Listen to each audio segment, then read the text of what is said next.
Main event of the evening.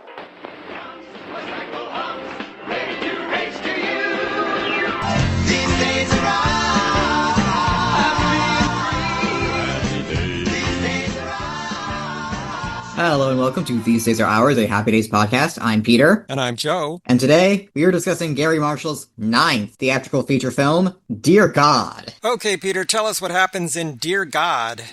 It's almost Thanksgiving, and single mother Gloria McKinney has just moved to Los Angeles with her son Joey. I miss my friends in New Jersey. I know, but you'll make new friends. Elsewhere in the city, Tom Turner goes to work, tricking tourists into giving him money. There was a horrible fire at the San Diego Youth Center. I had to pull a couple of kids out with my bare hands. They're fine, but now I can't even push the damn buttons. Well, help him, Papa.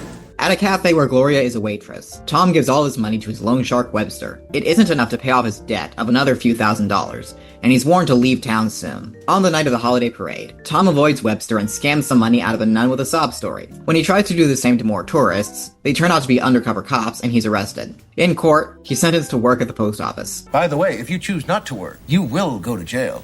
On his first day of work, Tom meets his quirky co-workers in the dead letter office. Supervisor Vladek Vidov, the aptly nicknamed Handsome, irascible ex-carrier Herman Dooley, almost retired Idris Abraham, deadpan Lucille Barnett, and former workaholic lawyer Rebecca Frazen. Together, they gather letters that are unmailable and unreturnable, including letters addressed to Superman, Elvis, the Tooth Fairy, the Easter Bunny, and God. And any kind of Martian. All yours, new guy. At the cafe, Tom tries to ingratiate himself with Gloria by striking up a conversation with her son. She's not impressed. Bored at work one day, Tom reads one of the letters addressed to God, written by a single mother in an awful apartment. Almost caught, he shoves it in his pocket. Hoping to supplement his disappointing paycheck, Tom tries to steal male jewelry from the DLO, only to be caught by Vladek and Idris. While talking his way out of trouble, Tom accidentally mails his paycheck to the woman who wrote the letter to God. He's too late to stop it from being mailed, so he tracks down the woman, Marguerite, while she's at a rent strike meeting. Oh, no. Don't worry, honey. We don't have to give back the money. He ultimately doesn't ask for the money back, although Rebecca, who occasionally does pro bono work, is also there and sees him. At work the next day, Rebecca tells Tom she wants to join him in his mission of mercy. And I'm here on a mission of mercy. She's been reading God letters herself, and she wants to help a woman whose 9-year-old daughter might die soon and wants to ride a horse for her birthday. Tom is dismissive, so Rebecca vows to handle it herself. Using Dooley's encyclopedic knowledge of address codes, Rebecca finds the woman and her daughter, but their trip to a petting zoo goes badly. Hey, mister, your duck is dead. Dead? Give me my money back. She can still pet it. Tom shows up to help pressure the petting zoo owner into giving Rebecca her money back, and brings the three of them to a place with horses. The horse track where Tom got into debt and is meeting with his loan sharks. While the little girl has her ride, Tom is beaten up by Webster and his coworker Junior. Junior, this is all I got. You wouldn't believe what happened to my first paycheck. This won't buy my dinner. Back at the post office, Lucille, Handsome, and Dooley all want to help Tom and Rebecca, but Tom still wants no part of this. But a conversation with Dooley, depressed after being removed from his route after biting a dog, causes Tom to start reevaluating some things, as does a visit to his blind mother. You cut the shit, Tom. Finding a note from Joey, meant for his absent father, Tom joins him and Gloria at the miniature golf course. He wins over Joey by teaching him how to hustle.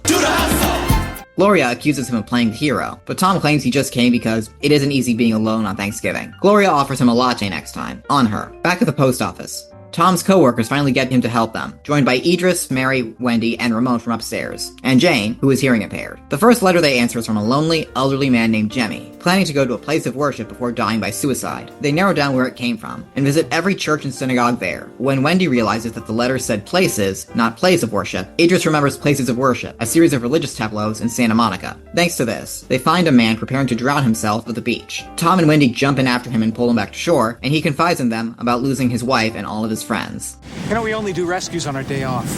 No, he's just kidding. Of course, we'll rescue you. But could you give us an idea of the time? No. After a montage of the post office workers helping people, Tom and Gloria go on a date. When they go back to Tom's apartment, they find it's been trashed by Junior. A few days later, Tom finds his apartment fixed up thanks to his co-workers. Webster also shows up, and Tom claims to him that the only reason he's answering letters to God is as his greatest hustle yet. Eventually, people are going to start sending money through the mail. I'm going to take the money out of the mail. I'll pay off whoever you're working for, and you can get your boots off of Lucille's blanket. Word has been getting out about the answered letters to God, complete with people converging around the post office and the news doing stories on it. The post office gets a letter to God with $5,000 enclosed, but with the new scrutiny on the post office, Tom thinks they should turn it over so they aren't accused of stealing money. They debate over whether to start laying low or not. On the news, Postmaster General Preston Sweeney emphasizes the importance of not opening other people's mail. You cannot open someone else's mail. Doesn't matter who it's addressed to. Elvis, God, the Easter Bunny, you, Barbara. You can't open other people's mail. The police show up at the post office and arrest Idris, believing him to be the one behind the answered God letters. Tom visits one of the churches, where the priest tells him the story of doubting Thomas and a king. Back at the post office, Rebecca reports to the others that Idris pled guilty to tampering with other people's mail, so the investigation would be dropped. Tom feels guilty, but the others don't want to turn themselves in. Tom says he should have gone to jail in the first place. He would have met a better class of people. Incineration. All right. You're the insult master. Tom turns himself in by declaring he did everything to a TV reporter. He's once again arrested and goes to court. Rebecca is his lawyer, and the prosecutor is Rebecca's ex-boyfriend. The various people they helped are called as witnesses. The other co-workers, having watched the trial on the news, come in on the second day to testify and take some of the heat off of Tom. All of them claim to be the mastermind. He was a pawn in the chess game of life. Why would a con like Tom Turner do good deeds? Think about it. Bladdock testifies and says that as Tom's supervisor, he covered up what Tom did and is therefore guilty. But his statement that he believes God lives in everyone and was acting through Tom causes the prosecutor to go into a ranting breakdown that leads the judge to throw her gavel at him. The next day, the prosecutor accuses Tom of literally playing God and says there must be accountability. Rebecca's defense involves a speech about evolution. Let me take you back millions of years ago. And bringing in 2 dogs. One of them eats a treat in front of the other one, who is sick, which Rebecca uses as evidence of animals only acting on instinct. Human beings are able to help one another, which is what Tom did. Meanwhile, Dooley makes a phone call. Things aren't going so well down here. I'm gonna need all the help I can get. Tom is told to give the closing remarks by Rebecca, and while he does so, every postal worker and mail truck in the city shows up outside the courthouse, protesting on Tom's behalf. Even Postmaster General Preston Sweeney shows up, wanting the postal workers to go back to work. Rebecca is able to convince the judge to let Tom off. This court finds the defendant, Tom Turner, not guilty. Gloria meets Tom at the courthouse. Outside, Joey is watching, and so is Tom's mother, who has started dating Jemmy. Afterwards, Dooley gets his job as a carrier and his old mail route back. Thank you, Peter. That was Dear God. It was released on Friday, November 1st, 1996. Despite some positive test screenings, Dear God was Garry Marshall's second consecutive flop, losing most of its $22 million budget and garnering very negative reviews. It opened on the same day as the Bill Murray elephant comedy Larger Than Life and Baz Luhrmann's Romeo plus Juliet. The other big movies of November 1996 were Space Jam, Ransom, Star Trek First Contact, Jingle All the Way. Put that cookie down now! And the live-action reboot of 101 Dalmatians starring Glenn Close. So, Peter, if you were living in November of 1996, what would you have wanted to see? With that cornucopia of options, I probably would have wanted to see Baz Luhrmann's Romeo plus Juliet, but if I wasn't -1 years old in 1996, I think I would have wanted to see Space Jam or 101 Dalmatians. I did not have good taste as a child. I think I might have stayed home that month. None of that was really calling out to me. Dear God was directed by Garry Marshall. I had the best comedy cast and maybe ever. And Greg Kinnear up front, the new star, I think, is coming on there. He's doing a great job in this picture. And they love him. So I've been very happy with this film.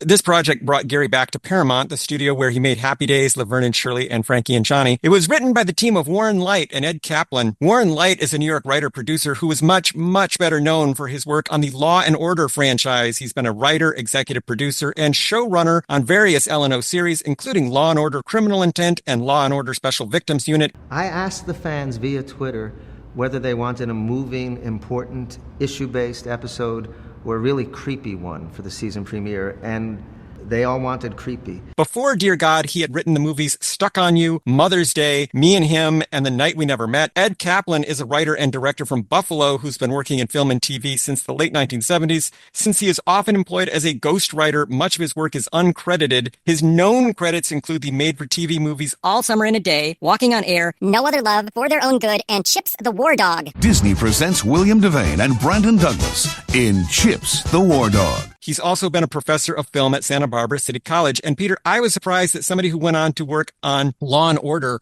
also worked on this movie, since Dear God seems to have a shaky at best grasp on the legal system. Yeah. This movie's understanding of the legal system seems to be watched Miracle on 34th Street and maybe also watched the O.J. Simpson trial. As for the music in this movie, the score was composed by James Patrick Dunn and Jeremy Lubbock. James Dunn we already know well from Happy Days, Joni Loves Chachi, and Exit to Eden. Jeremy Lubbock was an English musician who worked mostly as a conductor and arranger in films of the 1970s and 80s. His best-known credits include Rocky IV, With Honors, and Waiting to Exhale. Dear God was his last major project. He died in 2021 at the age of 89. And Peter, I felt the score for this movie was a little treacly, but what did you think? It was indeed treacly. It is not the most treacly thing about this movie, but yeah, it's treacly. The film's theme song is Straighten Up and Fly Right, a jazz standard co-written and popularized by Nat King Cole in the 1940s. Here it is performed by country singer Lyle Lovett.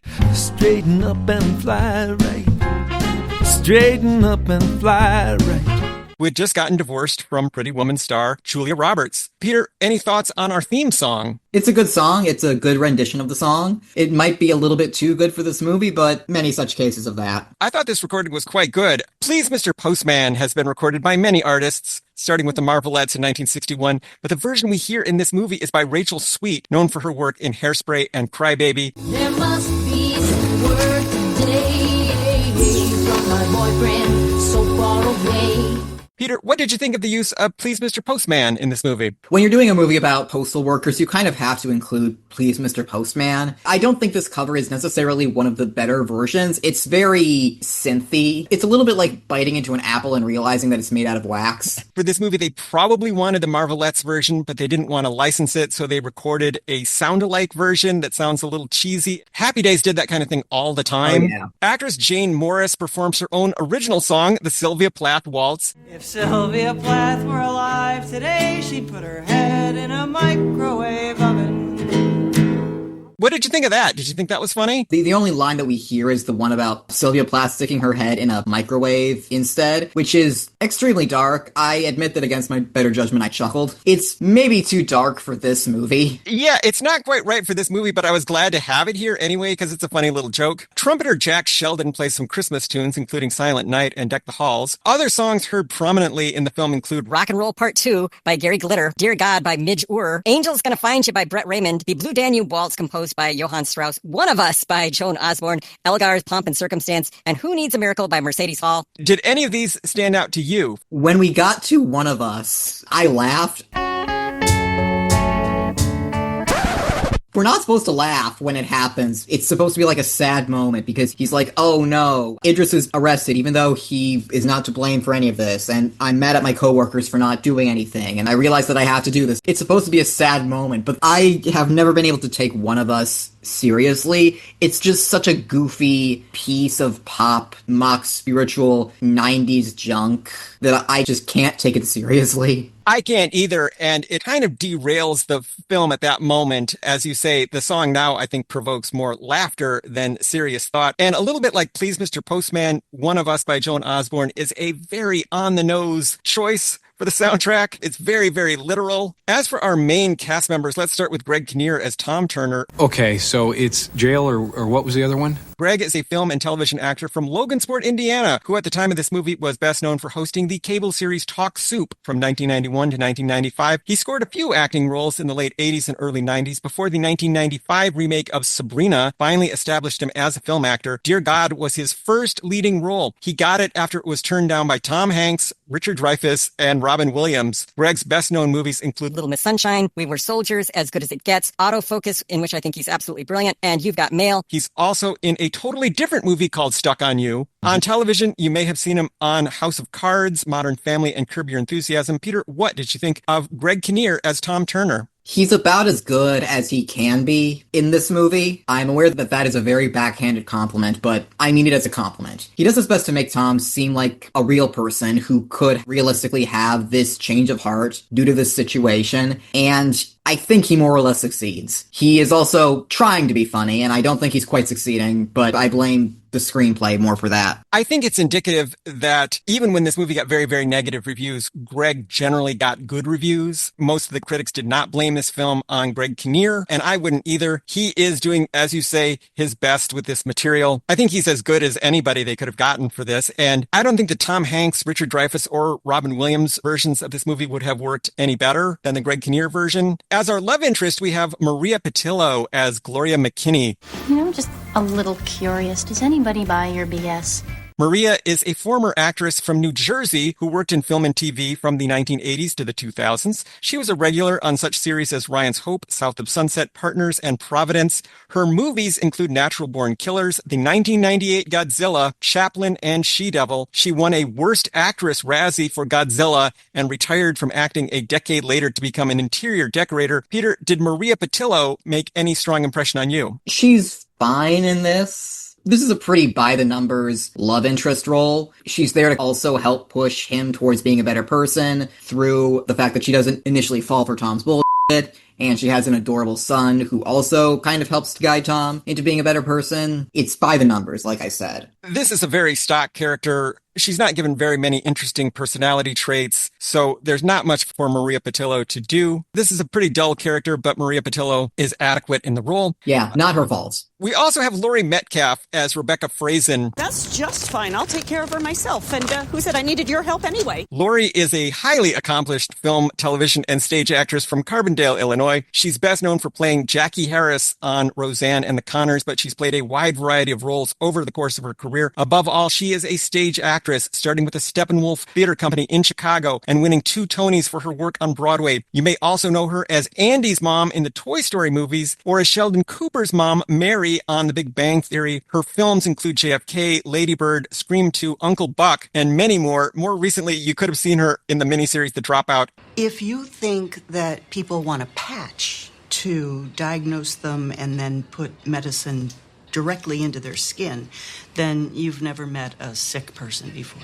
But what did you think of Laurie Metcalf as Rebecca? I don't feel good saying this, because Laurie Metcalf is a wonderful, accomplished actress. She's not good in this movie. Rebecca is just a big collection of quirks and awkward exposition. Every time she was on screen, I was very much aware of the fact that she is playing a character. None of this is real. It just took me out of the movie every time. Laurie, I'm sorry. Everyone's got a stinker in them. Laurie is trying really, really hard to sell this material. You can especially see that during the trial sequence of the movie. She's really going over the top with a lot of her choices, and it gets to be quite grating and maybe, I'm sorry, a little embarrassing to watch after a while. It feels like Laurie is really floundering in this movie, trying to make it funny. I think maybe she senses that the material is not very funny and she's trying to oversell it. Yeah. We also have Tim Conway as Herman Dooley. Oh, great. The deaf girl wants quiet. Tim was a much-loved film and television comedian, originally from Willoughby, Illinois. People know him best for his work on the CBS variety series The Carol Burnett Show, where he was frequently paired with Harvey Korman. He also played the character Dorf in a series of straight-to-video comedy specials, most famously Dorf on Golf. Younger generations know him as the voice of Barnacle Boy on SpongeBob SquarePants. Early in his career, he was a regular on McHale's Navy and was half of a comedy duo with Ernie Anderson. Tim appeared in numerous Disney comedies, including The Apple Dumpling Gang and Gus. Tim died at the age of 85 in 2019. Peter, what did you think of Tim Conway as Dooley? Roger Ebert once had this thing where he talked about some screenwriters think that old women cursing and being vulgar is inherently funny, and it's not. Dooley feels like a character that they came up with because they think that an old man being angry and threatening to fight people is inherently funny, and it's not. Tim Conway does his best to elevate the material, and he almost succeeds. I would say, again, Tim is an excellent actor who has been given maybe some subprime material to work with here and is really working overtime to sell it. But I admired the fact that he was trying in this film, and he does try to find the heart of this Dooley character that may not even be there in the screenplay. We also have Hector Elizondo as Vladek Vidov. I believe Hector is Russian in this one. Fragile is postal for throw hard against wall and bounce into bin. Is that a new ethnicity for him? Yes, it is. What did you think of Hector as Vladek? Once again, he's playing the role of someone who is in a position of authority, who uses that position of authority to help the people around him. It's really not breaking any new ground for Elizondo, aside from the accent. He doesn't embarrass himself in this movie, which we cannot say for much of the rest of the cast. This is maybe a little too typical for Hector. He's playing a character who's not really all that different from the character he played in Frankie and Johnny just a couple of movies ago. I think the only interesting thing about Vladek is that they've given him sort of a nerdy appearance. They've done weird things to his hair, and they give him a sweater vest. Yeah, his hair is like a comb-over that's parted in the middle. It's very unappealing visually, but at least it gives the character some visual interest. We also have Roscoe Lee Brown as Idris Abraham. Possessions are chains. A free man owns nothing. Roscoe was a prolific theater, film, and television actor for decades, striving to overcome negative black stereotypes through his work. He started as a Shakespearean stage actor in New York in the 1950s and began getting film and television roles in the 1960s. He kept working steadily in Hollywood well into the 2000s. Roscoe's movies include Logan's Run, Jumpin' Jack Flash, directed by Penny Marshall, The Cowboys, Legal Eagles, and numerous others. On TV, he was just everywhere. The Shield, ER, Will and Grace, Law and Order, Magnum PI, All in the Family, Bonanza, Soap, Good Times, Sanford and Son, Starsky and Hutch, and countless more. His famous voice can be heard in Babe, epic movie, Treasure Planet, and Batman the Animated Series. Roscoe Lee Brown died at the age of 84 in 2007. What did you think of Roscoe as Idris? The characters in this movie tend towards two things. They are either a huge collection of quirks or very underwritten. I think Idris is on the underwritten side, which on the bright side means that Roscoe Lee Brown doesn't have to stretch to make this performance feel human. His thing is that he's almost retired. It's the day before his retirement. He's going to go to his daughter's wedding and hold his grandchildren. He's got his whole life ahead of him now that he's almost retired. So he tries to minimize his involvement in the answering letters to God thing. This feels like a role that could have been played by basically anyone, but the fact that it's played by Roscoe Lee Brown does lend it some gravitas. Casting Roscoe Lee Brown was, I felt, a smart move because Roscoe has all of this history in theater, film, and television that he brings with him to any project that he's in. He has a very distinct voice and a very distinct appearance. So I think he brings gravitas to the character just by being there. Other post office employees include John Cena. And his name is John C. As Claudio Gomez, aka Handsome, Anna Maria Horsford from the TV show Amen as Lucille Barnett, Felix Pyre as Ramon, Isadora Oboto as Hot Mary, and Gary's daughter Kathleen Marshall as Whispering Wendy. What did you think of our other postal employees? Did any of them stand out to you? I think that Anna Maria Horsford as Lucille comes across the best of the postal workers because she feels the most like a real person and not just a collection of here are some character quirks we can throw into a stew and maybe it'll be funny. I would agree. I was glad to see Anna Maria here because she's an actress I like a lot. Our overstuffed supporting cast includes Jane Morris as coffee shop owner Sarah Alcott, Timothy Stack as Tom's cousin Guy, character actor Donal Logue as Webster the loan shark, comedian John Panette as the crime boss Junior, SNL veteran Ellen Cleghorn as Marguerite Duvalier, the mom at the rent strike, jazz legend Jack Sheldon, whom people probably know from Schoolhouse Rock. I'm just a bill. Yes, I'm only a bill. As the homeless trumpeter Randy, comedian and voice actor Toby Huss as the Doubting Thomas minister, character actor Sam McMurray from Raising Arizona and the Tracy Ullman Show as Stuart Banks, the federal prosecutor, Marion Ross's son Jim Meskimen as the DA at the beginning of the movie, Sopranos and Lou Grant star Nancy Marchand as Judge Kits Van Heinigen, and Garry Marshall himself as the Postmaster General Preston Sweeney. Peter, of all those wonderful people, who stood out to you? Garry Marshall's cameo feels very self-indulgent, but it is also some of the most fun stuff in the movie, so I will give him leeway there. It really is impressive how much of this cast is full of very funny people, given nothing funny to do. This movie almost has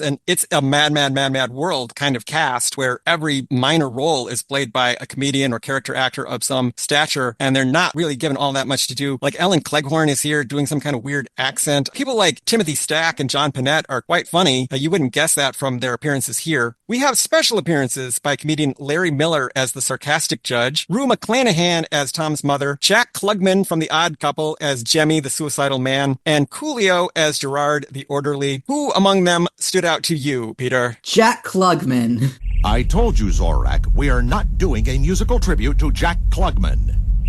But Klugman is terrific. Klugman is dynamite.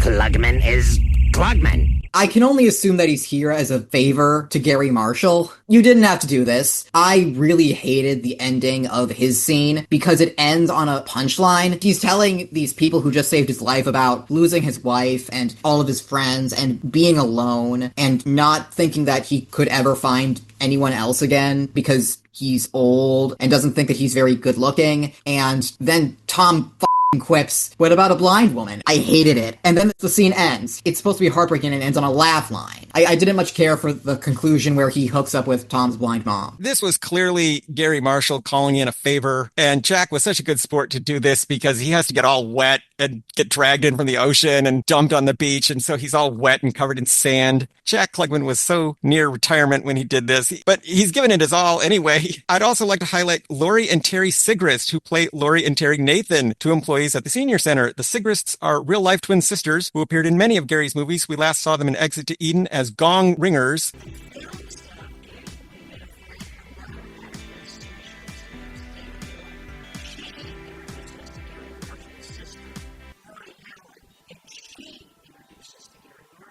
Tony Danza, Aaron Moran, Joyce Brothers, Eleanor Donahue, David Hasselhoff, Elvira, and OJ prosecutor Christopher Darden all cameo as themselves. Aaron even gets called Joni. Hey, Joni!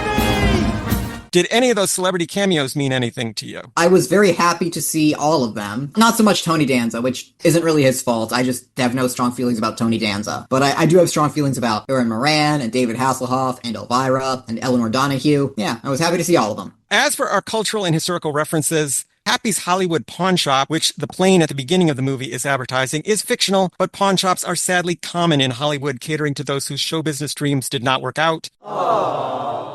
The Hollywood Christmas Parade is a real annual event in which celebrities wave to crowds from their cars as they follow a 3.5-mile path down Hollywood Boulevard and Sunset Boulevard. The parade ends with an appearance by Santa Claus. When the event started in 1928, it was called the Santa Claus Lane Parade and took place the day before Thanksgiving. Since 1978, however, it's been called the Hollywood Christmas Parade and has taken place the Sunday after Thanksgiving. It's long been broadcast on local television in Los Angeles, but in recent years, there have been some attempts to broadcast it nationally. These have met with mixed results, and in fact, the very existence of the parade has been threatened a few times. As of 2025, however, it's still a going concern. Peter, did this movie make you want to watch the Hollywood Christmas Parade? Not really, no. As much as I love David Hasselhoff and Aaron Moran and Elvira and Eleanor Donahue, it kind of felt like a lower rent Macy's parade. If I was in LA, I think I would watch it because it's nice when cool things happen in the town where you live. But as someone who does not live in LA, I can't really bring myself to care about it. Supposedly, the Hollywood Christmas Parade is a bit of a joke in Los Angeles. It's kind of beloved and kind of a joke. And I heard from one actor who appeared in the parade in the 1980s with his brother because he was on a TV show at the time, that the part with the cameras and the crowds is actually very small. And once you get off the main drag, the locals are not as friendly and respectful anymore. Once you get off on the side streets, he said that part was actually kind of scary, being in the Hollywood Christmas Parade. Wow. So, a neighbor named Otis, played by improv legend Jeff Michalski, approaches Tom and asks if he's heard the results of New York Aqueduct today. Good morning, Tom.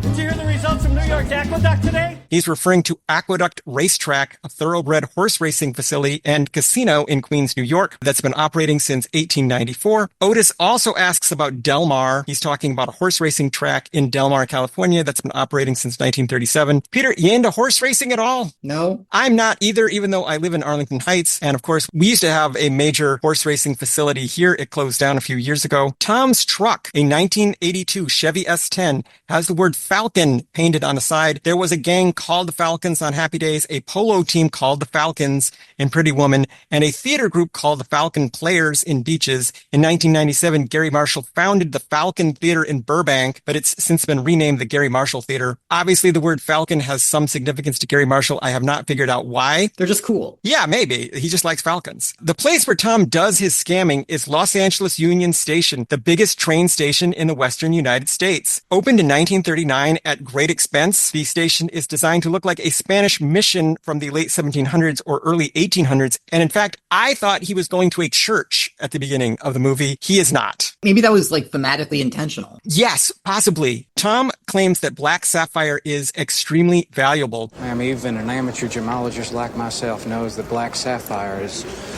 extremely valuable. Sapphire occurs naturally in various hues, including black, but black sapphire is not highly prized by jewelers. What you want is blue sapphire. Of course, he is lying to the two racist tourists to scam them. He lied to me. The stenographer jumps up during Tom's hearing and says, In my opinion, we should cane him. She's referring to one of the big news stories of 1994, the caning of American teenager Michael Fay for the crime of vandalism in Singapore. Although almost totally forgotten today, the incident was immortalized by Weird Al Yankovic in the song Headline News and parodied by The Simpsons in Bart vs. Australia. I will admit that I had almost totally forgotten about Michael Fay and the caning. Obviously, it was before your time. Did you know it through those other pop culture references? I did, yes. Tom finds employment at the U.S. Post Office Terminal Annex at 900 North Alameda Street in the Chinatown neighborhood of Los Angeles. This was the main mail processing center in LA from 1940 to 1989 when a new facility was built in South Central. The Chinatown building is still standing in 2025. It has been used as a data center,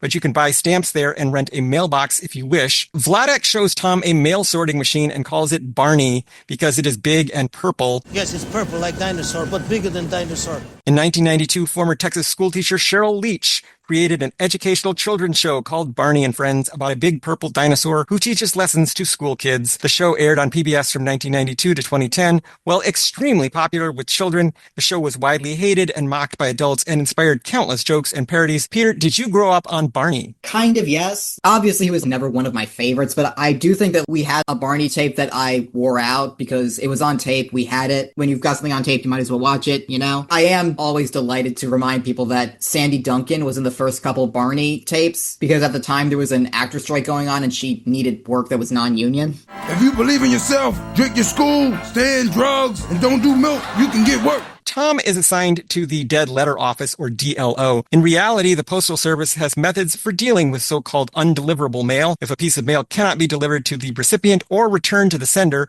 the mail is forwarded to the Mail Recovery Center, or MRC, in Atlanta. This facility was known as the Dead Letter Office officially until 1992, when the name was changed. There, if necessary, mail recovery clerks are allowed to open the envelopes to look for more clues. These clerks are pretty much the only postal employees allowed to do such a thing. Valuables are auctioned off. Otherwise, the mail is recycled or destroyed. Some postal branches forward letters to God to local churches or charitable organizations. Aw. That's nice. Tom asks if this is purgatory or if he went to the fiery circle of hell. I'm not really up on religion. Is this purgatory, or did I die and go straight to the fiery circle of hell? Dante's narrative poem, The Divine Comedy from 1321, is divided into three main parts: Inferno, Purgatory, and Paradise. The Inferno is famously divided into 9 circles, not all of which are fiery, just the 6th, 7th, and 8th. And in fact, the worst one isn't fiery at all. It's cold in the worst one. Yeah, because it's so far from God's love. Lucille says Santa Claus has his own bin. That is accurate. The USPS has a special procedure for dealing with letters to Santa. It's called Operation Santa.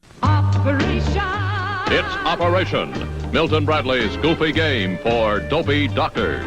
Gloria works at a literary-themed coffee shop whose food and drink offerings include Pride and Pot Roast, For Whom the Cinnamon Rolls, Banana Karenina, Catcher in the Fries, and Tofu Camus. Nearly all of these are references to novels: Pride and Prejudice by Jane Austen, For Whom the Bell Tolls by Ernest Hemingway, Anna Karenina by Leo Tolstoy, and Catcher in the Rye by J.D. Salinger. But Tofu Camus is a reference to French author Albert Camus, known for The Plague and The Stranger. Camus can do, but Sartre is smartre. Peter, how would you rate the literary puns in this movie? Delightful. 10 out of 10. Would try. It had a very Bob's Burgers feel because Bob's Burgers always has those pun-named burgers advertised on the sign behind the counter. Yeah. On payday, Rebecca yells, "The eagle has landed!" This phrase was originally said by astronaut Neil Armstrong when the lunar module Eagle landed on the moon on July 20th, 1969. The eagle has landed. I saw a meme that was going around about Neil Armstrong. Apparently it's an old one, that if you spell his name backwards, it's Gnorts, Mr. Alien. Many of the jokes about Dooley deal with him being a postal worker who has burned out and gone insane. He says people expect him to start firing an AK-47. Starting in 1986 in Edmond, Oklahoma, there have been numerous mass shootings involving disgruntled postal workers. Another such tragedy occurred in Royal Oak, Michigan in 1991. This eventually led to the phrase going postal, which means that someone has become extremely angry and violent. There have been at least 20 deaths attributable to workplace rage by postal employees in America. Did any of the going postal jokes land for you? Not really, no. Maybe it's just because they reminded me of the constant school shootings, and that's just not funny to me and never will be. That material didn't work for me. I'm not sure why they were invoking all these postal shootings from the 80s and 90s. I guess it's like having Please Mr. Postman in your movie about postal workers. If we don't bring it up, people are going to make the jokes anyway, so we might as well allude to it. Vladek tells Tom that Big Brother is always watching. He's referencing the phrase Big Brother is watching you from George Orwell's dystopian sci-fi novel 1984. This is Big Brother, and I am always watching. Why Tom starts blatantly stealing right after hearing this is beyond me. Maybe he didn't read 1984 in high school. He's not even being subtle. He's just grabbing huge handfuls of jewelry and stuffing them in his pockets. What's going on there, Peter? Vladek says he and Tom will enjoy some Russian pastry called vatrushka. We take coffee break, I buy you varushka. It's Russian pastry, very delicious. This is a ring of dough with white cheese in the middle, popular in Russia and Eastern Europe. Had you ever heard of vatrushka? I had not, no, but it sounds delicious. It does. I don't know where I could get it, but it sounds good. 90022 is a real zip code in Los Angeles, but the schools mentioned by Dooley are fictional. I don't think they actually want to mention any real schools in this movie. Obviously not. There's a whole sequence that takes place on Olvera Street. Olvera Street for horses? She just lives down the block. A famous pedestrian marketplace in the middle of Los Angeles that attracts millions of tourists each year. One vendor is allowing customers to pose with a donkey called Mr. Eduardo that supposedly appeared in The Treasure of the Sierra Madre with Humphrey Bogart. Mr. Eduardo's name is a reference to the sitcom Mr. Ed about a talking horse. That show ran from 1961 to 1966. What, are you crazy? We got Mr. Ed for that. He's a talking horse. Yeah, but that's what makes this a novelty number. The Treasure of the Sierra Madre is a 1948 thriller in which Bogart plays a down-on-his-luck American desperately searching for gold in the mountains of Mexico. What's good for you, you won't monkey around with Fred C. Dobbs.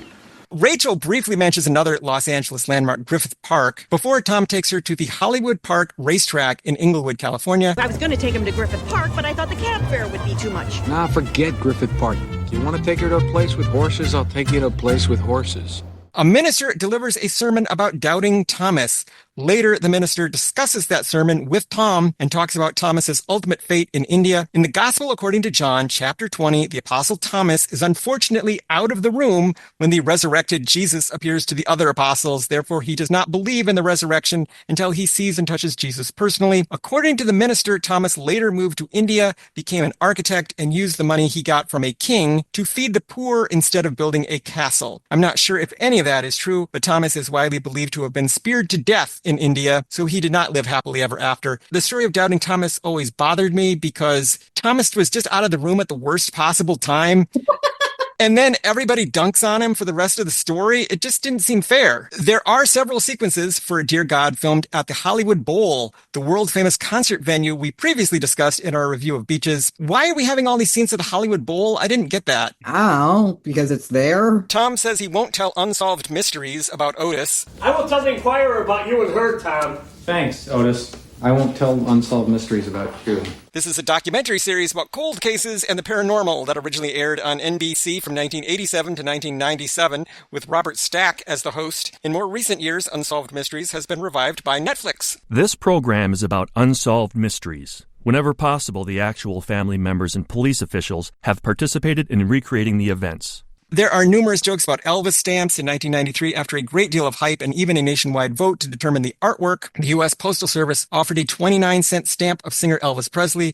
These stamps were available through 1999. Well, around the country today, you had to close your eyes to avoid sightings of Elvis Presley. His name was on the lips of millions of Americans today at the post office. It's fascinating revisiting post-Elvis death mania. He got turned into this semi-quasi-mystical figure. Now, there is a letter apparently written by Handsome himself about being young, gifted, and Latino, but still wanting to play a wasp hunk opposite Susan Lucci on a soap opera. I am young, gifted, and Latino.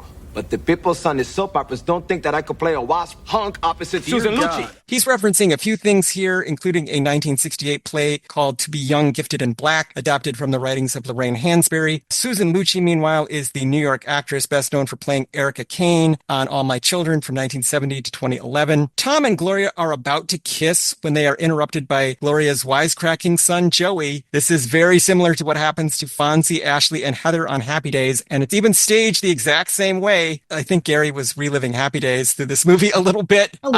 Guy says that arresting Idris feels like being on Cops. He's referring to the groundbreaking reality series about the men and women of law enforcement that ran on Fox from 1989 to 2013. Is it just me, or is reggae the most inappropriate music they could have picked to open up the show Cops?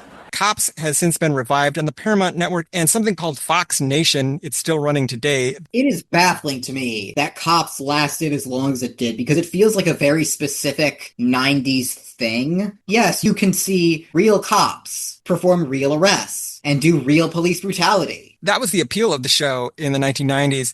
It really thrived in that pre-internet era when you couldn't see body cam footage all the time. Vladak recites a supposed Russian proverb. You go to heaven for weather and hell for the company.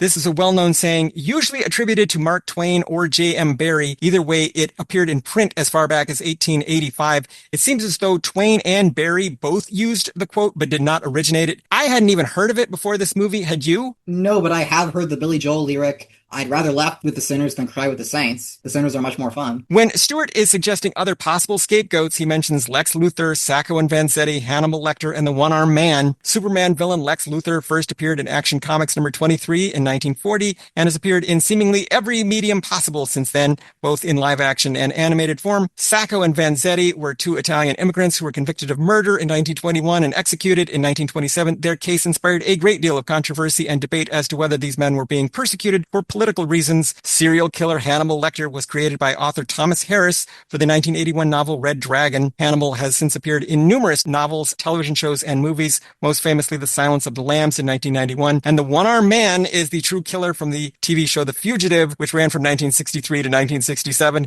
The character also appeared in the blockbuster 1993 film adaptation of that series. I will say that the prosecutor's abrupt crash out, prompted by not much of anything, did make me laugh. I mean, is there anybody else here that the defense would like to blame? Maybe society at large? I thought Sam McMurray was quite funny as this prosecutor. A reporter says that Rebecca once appeared at a deposition in an animal rights case totally nude. In the 1990s, People for the Ethical Treatment of Animals launched an advertising campaign in which celebrities would pose nude, tastefully covered up, of course, to protest wearing fur. I don't know if that ad campaign is still known to people today, so that joke might just fall flat in 2025. I did vaguely remember it, so I got the joke. But I will say that my main takeaway from it was that Rebecca might not be a very good lawyer if she has to rely on, like, all these Johnny Cochran-esque shticks in order to win cases. And she might not even win cases. I don't think she would have won this case if it wasn't for the entire postal service threatening to go on strike. I think Rebecca is a terrible lawyer and would almost certainly have lost this case had she not been saved by a deus ex machina. The judge says that if Tom cannot pronounce her name, he can call her Shirley. Then call me Shirley, but let's get this thing moving along. This is a joke taken from Airplane. I don't have much to say. It's just they do reference it. Yeah. Stewart asks if this is the part of the program where we all clap for Tinkerbell.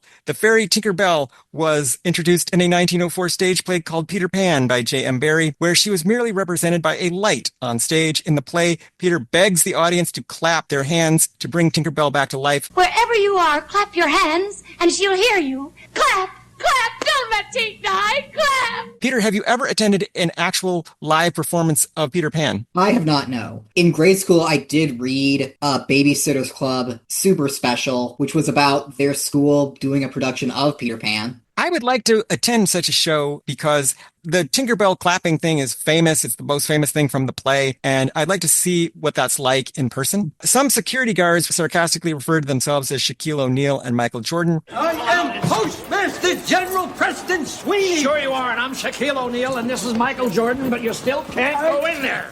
In 1996, the year of this movie, Shaq had just moved from the Orlando Magic to the LA Lakers, where he would stay until 2004. Meanwhile, Michael Jordan had just come back to basketball after a famous sabbatical and was again playing for the Chicago Bulls. So if nothing else, this movie is a snapshot of what was happening in 1996 and what was in the news and what was popular. There's even a joke about Prozac and a joke about AK-47s, and it's a lot of 90s stuff. Yes. The workers watching the trial declared Tom Turner to be the Rocky Balboa of the American judicial system. And I am joined by my co-captain, Mr. Rocky Balboa. Apparently unaware that Mr. Balboa actually loses the climactic fight to Apollo Creed at the end of that 1976 movie. I guess by this point they could be referring to one of the sequels. Peter, were there any outstanding Garry Marshall fashions in Dear God? I really loved the outfits that the twins were wearing when they were testifying. They're both wearing these Hawaiian shirts with wide lapels and these suit jackets, and they have different color schemes. So it creates a sense of visual unity while also being distinctive, which is great when you're a twin, I assume. That is really all I got. Peter, did you have any other observations you wanted to make about Dear God? I looked up Siskel and Ebert's review of it that they did for their TV show, and it was one of those movies where they didn't really have a lot to say about it.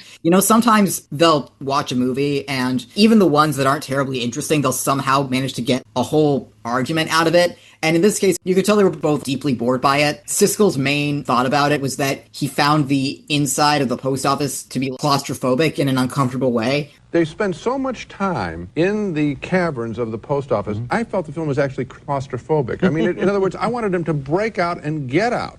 I watched that same clip and I thought that quote was very funny when he was talking about feeling claustrophobic during all these scenes in the Dead Letter office, because a lot of it does take place in this big cavernous dark room that we're stuck in for a lot of the movie. I kind of sympathize with their impatience and boredom with Dear God. It really is weird how the trial takes a turn at the end when the prosecutor decides to go after Tom for playing God, because that's not illegal. That's not what he's on trial for. He's on trial for illegally opening people's mail. Which is totally a federal offense. And Roger Ebert points that out in his print review of Dear God. You can't just say he's not guilty. He openly admitted to opening mail. How are you finding him not guilty? That was really stupid. It really is just Miracle on 34th Street, but stupid. So, Peter, I will ask that age-old timeless question. Was this movie any good? I think this movie benefits from coming right after Exit to Eden, because after Exit to Eden, almost anything looks good. That being said, this movie is really, really, really not good. Peter, you took the words right out of my mouth. The thing that this movie had going for it was that it came right after Exit to Eden, and so seemed like a marked improvement over that film. This movie is dumb and contrived, but not as dumb and as contrived as Exit to Eden. The actors in this look embarrassed, but they don't look as embarrassed as the ones in Exit to Eden. At least in this movie, they get to keep their clothes on while being embarrassed. I think there's a reason why Greg Kinnear's career took off after he was in a big flop and Paul Mercurio's did not. Everything about this movie is just sort of cliched and boring. It looks boring. It looks like a TV commercial. The best thing I can say about it is that it has a lot of Los Angeles geography and landmarks. I would say, oh, that's an interesting building. What's that? I was starting to look up the buildings in the movie. Like, there's a luxury hotel where the maid is working. You know, the one where they leave a chocolate on her pillow for a change. Yeah, that part mystified me. Because if someone broke into my house to clean it up and left a chocolate on my pillow, I would assume that it was a serial killer and they were waiting in my closet to stab me. The part before that, with the woman who wants someone to just look after her twins for a moment while she can just relax for a second, does she know that they're there while she's in the bath with the Walkman? Does she know that a bunch of strangers are looking after her twins? How is that relaxing? I didn't understand any of that sequence, how any of that worked. I think that these so-called miracles would freak people out. There would be huge blowback to it right away. What are you doing reading my mail? Why are you here in my home? Why are you doing any of this? Get away from my children, you lunatics. This totally would not have worked. Somebody should have brought that up. I don't know how this thing got to the filmmaking stage without people asking that question about the screenplay, because there are a lot of problems with this Dear God plan that the film just doesn't deal with. This was maybe several rewrites away from even being filmable, in my opinion. They would have to totally rethink this material and how this would actually play out if you were to open people's mail and start answering it. And it certainly wouldn't play out anything like what you see in this movie. Also, I was a little bit confused that this is what people were writing letters to God for. I've never read a letter to God. Would someone necessarily do that if they just want some help with their kids or something? I would highly doubt that. That does not seem like the kind of thing that you physically write and mail a letter to God for. I would have to think it would mostly deal with a child or a spouse who's very ill or being in desperate need of money and in danger of eviction. But instead, they find all the cute ones. And I thought, oh, maybe they're just going through and tossing out the difficult ones and just finding the cute ones that they can solve. Well, yeah, there's also the suicide one. Well, because that one is the big showpiece, you know. Oh, yeah. The other ones are just cute babysitting jobs that they can take. I don't know. I don't think this film was harmful in any way. I don't think it was meant to be harmful, but I didn't find it funny and I certainly didn't find it moving. What's interesting is that the people who are mainly reviewing Dear God in the 2020s are people who are religious and are reviewing it from that angle. But I don't know that this movie has a lot of great religion in it. It's very 90s quasi-spiritual stuff. It does mostly lean on Christianity. There are some allusions to Judaism. I think mosques get mentioned once. And there's a visit to a Buddhist temple. It is quasi-spiritual, but mostly Christian just because the majority of America is Christian. I would say this appeals to the same audience that watched the 90s television show Touched by an Angel. Yes, it is very Touched by an Angel. And in fact, Maria Patillo kind of looks like the lady from Touched by an Angel. I've only seen one episode of Touched by an Angel, and it's the one where Mandy Patinkin is Satan, and he shows up and tries to convince her to fall. and he sings No One Is Alone from Into the Woods, and it's great. I've also heard there's an episode that guest stars Rosa Parks, and there's blackface for some reason. Wow, I hadn't seen those. I've seen the one with Jack Black in it. The word that kept coming to mind to describe this movie was glurge. If people still remember glurge as an internet term, those are fake, heartwarming stories that were forwarded and circulated on the internet to brighten people. Oh my god, yes! This is such an email chain letter movie. Yeah, this is Glurge the movie. I think this is a movie for grandmothers. That feels a little bit unfair to grandmothers. Yeah, watch better movies, Grandma. So, Peter, how can people keep up with us and find out about all the wonderful things we are doing? Listeners can follow us on Libsyn at thesedaysareours.libsyn.com. And they can email us with questions, comments, and concerns at thesedaysareuourspodcast@gmail.com. So, Peter, what do we have on the docket next time we get together? Well, we're taking a slight detour from the Garry Marshall filmography journey to watch something slightly different. It's an unsold pilot from 1983. It stars Ted McGinley and Michael Richard. It's called Herndon. And it was directed by Garry Marshall himself. I think this will be a gangbusters episode, Peter. So see you later, alligator. In a while, crocodile.